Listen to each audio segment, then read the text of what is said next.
you're looking to manage your Venmo account more effectively by disabling automatic restrictions, this guide will walk you through the necessary steps. Follow these instructions carefully to adjust your settings. Step 1. Open the Venmo app. Launch the Venmo application on your mobile device. Ensure you are logged into your account to access the settings. Step 2. Access your profile. Tap on the menu icon, usually located in the top left corner. From the menu, select your profile picture or name to go to your account settings. Step 3. Navigate to privacy settings. In your profile settings, look for the privacy option.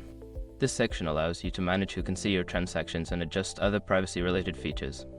Step 4. Adjust automatic restrictions. Within the privacy settings, locate the option for automatic restrictions. You may find a toggle switch or checkbox that allows you to disable these restrictions. Turn it off to stop automatic limitations on your account. Step 5. Save changes. Before starting recovery, use the sroc.com link in the description to open the account recovery checklist generator and make sure your verification details are ready. By following these steps, you can effectively manage your Venmo account settings.